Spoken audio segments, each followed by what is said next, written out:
Adnan water tank लेकर आए हैं 6 लेयर वाटर टैंक्स, जिस पर दे रहे हैं 25 साल की guarantee. Adnan water tank, safe and healthy water storage solution. आप सभी का स्वागत है सच न्यूज में। आइए जानते हैं उत्तर प्रदेश और देश की राजधानी से कुछ खास खबरें। शारदा जिले के सीमापुरी के एक मकान में पुलिस ने जिस्म फरोशी के धंधे का खुलासा किया है। पुलिस ने इस संबंध में एक शख्स और 4 महिलाओं को दबोचा है।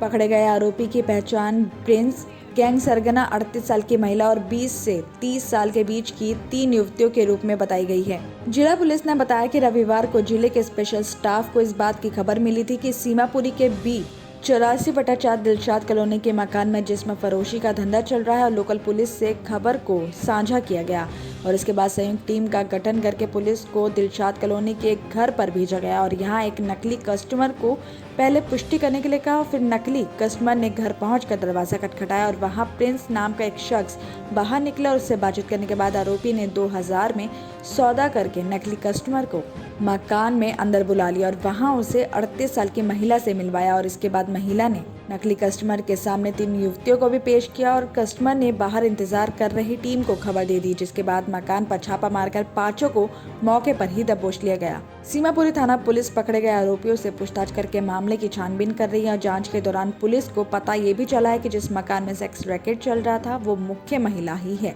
और इसके अलावा लड़कियां नोएडा, मुस्तफाबाद, यमुना विहार की रहने वाली हैं और आरोपी प्रिंस भी दिलशाद कॉलोनी में ही रहता है। दिल्ली एनसीआर के लोगों के लिए एक बड़ी खुशखबरी है। आश्रम चौक पर अंडरपास का निर्माण कार्य 15 दिनों के अंदर पूरा हो जाएगा और ये अंडरपास 22 मार्च से ट्रैफिक के लिए भी खोल दिया जाएगा। आपको बता दें कि उप मुख्यमंत्री मनीष सिसोदिया ने सोमवार को पीडब्ल्यूडी के अधिकारियों के साथ अंडरपास के निर्माण कार्य का जायजा लिया और इसके अलावा उप मुख्यमंत्री ने निर्माणाधीन आश्रम फ्लाईओवर और प्रगति मैदान के पास बन रहे अंडरपास के निर्माण कार्य की भी समीक्षा की है। इस मौके पर उप मुख्यमंत्री मनीष सिसोदिया ने कहा कि कोरोना की वजह से पिछले साल आश्रम अंडरपास के निर्माण कार्य को कई बार रोकना पड़ा और इससे अंडरपास के काम को पूरा होने में देरी हुई है, लेकिन अब अंडरपास का निर्माण कार्य अंतिम चरण में चल रहा है और 15 दिनों के अंदर ही ये काम पूरा हो जाएगा। उन्होंने कहा कि 22 मार्च से इस अंडरपास को ट्रैफिक के लिए भी खोल दिया जाएगा, जिससे रोजाना लाखों लोगों को फायदा होगा।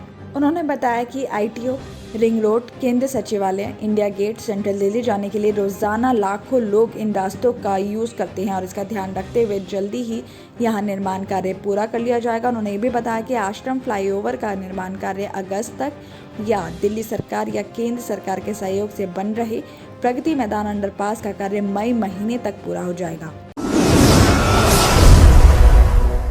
दिल्ली सरकार ने लोगों के स्वास्थ्य सुविधा के लिए शारदा के जौलानगर में आम आदमी पॉलीक्लिनिक की शुरुआत की है। प्रदेश के स्वास्थ्य मंत्री सत्येंद्र जैन ने सोमवार को इसका उद्घाटन किया और इस दौरान स्वास्थ्य मंत्री ने बताया कि इस समय दिल्ली में करीब 25 पॉलीक्लिनिक चल रहे हैं और इस साल दिल्ली सरकार ने प्रदेश में 100 पॉलीक्लिनिक शुरू करने का लक्ष्य तय किया है। मंत्री सत्येंद्र जैन ने कहा कि सरकार ने दिल्ली में हर एक निवासी को मोहल्ला क्लिनिक, पॉलीक्लिनिक और सरकारी हॉस्पिटल का 3 स्तरीय सुरक्षा चक्र दिया है। स्वास्थ्य पर सरकार अपने कुल बजट का 16% हिस्सा खर्च कर रही है। तो वहीं सोमवार को उप मुख्यमंत्री मनीष सिसोदिया ने स्वास्थ्य मंत्री सत्येंद्र जैन के साथ मोती बाग के सर्वोदय कन्या विद्यालय में आयोजित एक कार्यक्रम में इन स्कूल हेल्थ क्लिनिक का उद्घाटन किया है और ये देश के पहले क्लिनिक है जो बच्चों की शारीरिक मानसिक स्वास्थ्य को बेहतर बनाने की दिशा में काम करेंगे। तो इस दौरान उप मुख्यमंत्री मनीष सिसोदिया ने क्लिनिक का उद्घाटन करते हुए ये कहा है कि यह पहला शिक्षा स्वास्थ्य के क्षेत्र में सबसे बड़ी उपलब्धियों में से एक है। स्वास्थ्य मंत्री सत्येंद्र जैन ने कहा कि आम आदमी स्कूल क्लिनिक, मोहल्ला क्लिनिक के मॉडल का विस्तार और इन्हें हमारे स्कूली छात्रों को बेहतर स्वास्थ्य सेवाएं प्रदान करने के उद्देश्य से शुरू किया गया है और दिल्ली सरकार ने इंद्रप्रस्थ अपोलो हॉस्पिटल, BSES राजधानी पावर लिमिटेड और BSES यमुना पावर लिमिटेड की CSR पहलों से इस परियोजना की शुरुआत की है। दिल्ली और उत्तर प्रदेश की खबरों में आज इतना ही। बाकी देश भर की और तमाम खबरें जानने के लिए देखते रहिए Sach news. German 10 hospital orthopaedic से मुताल्लिक हर मरीज यहाँ शिफायाब। इनाम याफ्ता doctor Mir Jawad Jar Khan, senior orthopaedic surgeon, advance operation theatre, ICU, digital x-ray, laboratory, physiotherapy, pharmacy, sharing और प्राइवेट रूम्स, लेडी डॉक्टर्स और डॉक्टर अर्जुमन सुल्ताना गैनाकोलॉजिस्ट की खिदमात हासिल। वाजिबी फीस और मुकम्मल सहूलियात से हजारों मुतमईन। एम्बुलेंस से आरास्ता German 10 orthopaedic hospital, pillar number 150, Attapur, Hyderabad.